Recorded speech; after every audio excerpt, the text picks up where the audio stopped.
일본은 전범국가입니다. 1939년 9월에 시작한 2차 세계대전에서 나치 독일, 이탈리아 왕국과 군사동맹을 맺고 1941년 12월 진주만 습격으로 태평양 전쟁을 일으킨 주범입니다. 일본은 1945년 8월 무조건 항복을 하기 전까지 전쟁 중 극악무도한 전쟁 범죄를 많이 저질렀는데요. 그중 하나가 한국에서 영화로도 만들어진 군함도 사건입니다. 이 군함도 사건과 관련 있는 일본의 기업인 미쓰비시는 우리나라에서 자동차 브랜드나 기린 이치방이라는 맥주의 브랜드로 익히 알려져 있는데요. 우리에게도 익숙한 이 기업에는 대중들에게는 잘 알려지지 않은 비밀이 있다고 합니다. 한뉴스 토끼와 함께 일본 전범 기업의 비밀 함께 알아보겠습니다.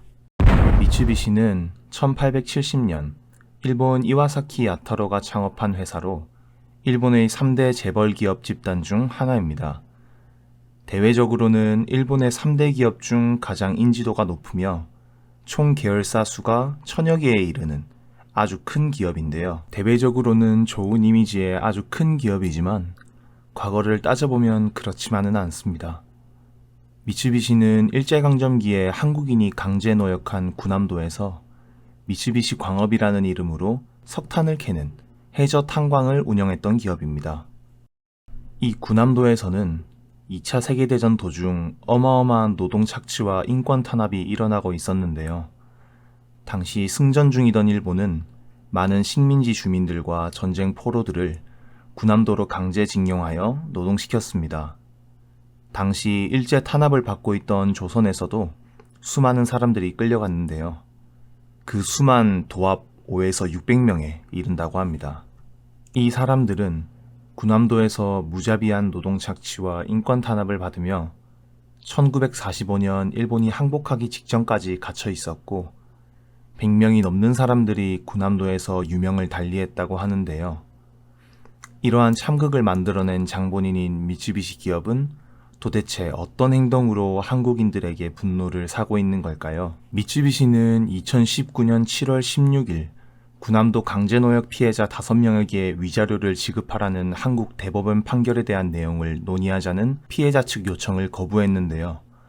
전쟁에 대한 내용이라면 시치미를 뗀 적이 한두 번이 아닌 일본이 극악무도하다고 이야기하는 이유는 불과 3, 4년 전에는 미국과 중국 등 열강의 피해자들에게는 이미 사과와 보상을 약속했지만 2022년이 된 지금도 대한민국의 피해자들에겐 그 어떤 사과와 보상도 없었기 때문입니다. 2015년 7월 로스앤젤레스에서는 미쓰비시 머티리얼의 사회이사가 미국에 대한 미쓰비시의 전쟁 범죄에 대해 공식적으로 사과를 했으며 2016년 6월 중국에서는 중국인 강제노역 피해자와 그 가족들에게 사과하며 1인당 약 1,700만 원에 달하는 보상금을 내놓겠다고 이야기한 바 있습니다. 이렇게 열강에는 사과하고 보상금을 주는 약한 모습을 보였지만 한국에서는 1965년 청구권 협정으로 문제가 해결되어 본인들이 해결할 문제가 없다고 주장하고 있는데요.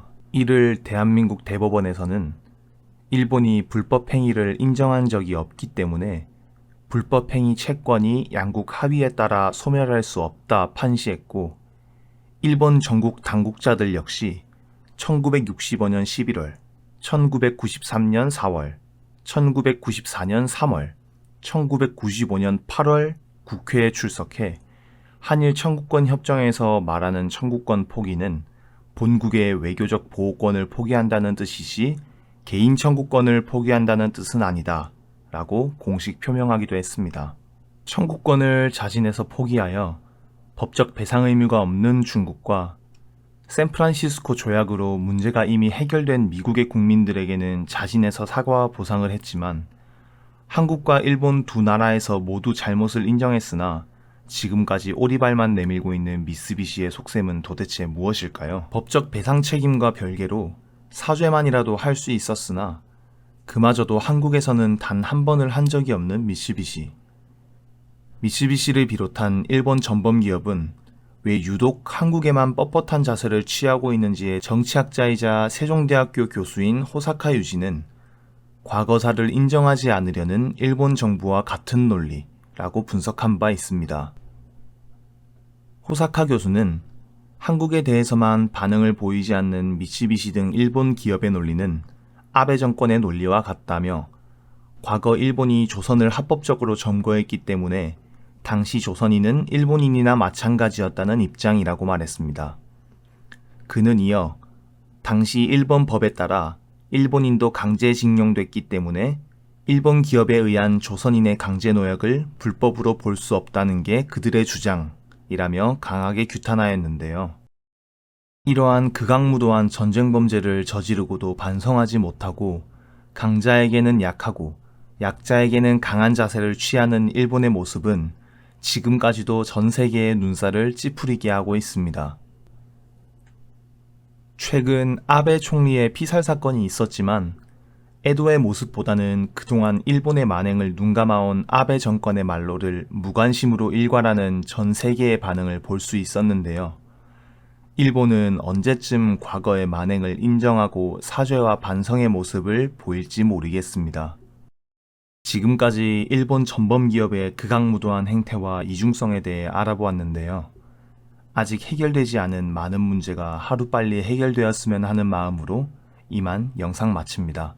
지금까지 한뉴스토끼였습니다. 좋아요, 구독, 알림 설정 부탁드려요.